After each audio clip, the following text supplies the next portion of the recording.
Sveiki visi, šiandien vėl su jumis Raudoni vartai ir mes pabandysim atsakyti porą jūsų klausimų. Lexus NX 300 automobilis rodo, kad nepilnai įkrauta baterija, trūksta vienos padalos. Ar tai reiškia, kad yra sugedusios baterijos celės? Jeigu baterijai normaliai, kuri važiuoja, trūksta vienos padalos iki viršaus, čia yra labai geras požymis geros baterijos. Todėl, kad jeigu išvažiuojat ir baterija visada pasikrauna iki galo išsikrauna, tai ji jau neturi talpos ir to inertiškumo. Tai jeigu pas jūs vieną padalą nedasikrauna iki galo, jūs turit gerą bateriją. Dainius rašo, čia tų laidų tiek, kad protingiau atrodytų?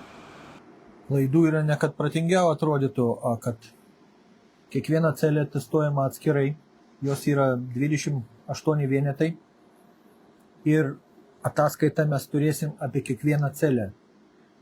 Visą bateriją susidėjus į bloką, jeigu bus blogių celių, visa baterija atsijungia ir reikia žinoti apie kiekvieną celę. Sakykime, va čia ir yra visos 28 celės. O išmatuoti visą bateriją vienu momentu, va taip, su vienu laidu neįmanoma. Robertas, ar Lexus GS 4PM deficito celėmis? Ar verta sunerimti? Deficitų celių dėl GS ten nėra, bet ir gerų baterijų, jeigu jau sugedo atsirado klaida, ten irgi nėra. Jeigu patestavus bateriją ten iš 40 celių, daugiausiai būna gerų apie 6-8. Tai tokiais atvejais baterija yra keičiama. Keičiamės ją į kažkur 18-19 metų nuo Karolos arba CGŠR, iš dviejų sudedam vieną, gaunam gerą daiktą, metų laiko garantiją, arba statom naują.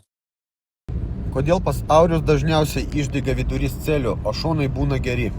Ne tik pas Aurius vidurys išdega, o beveik pas visus automobilius.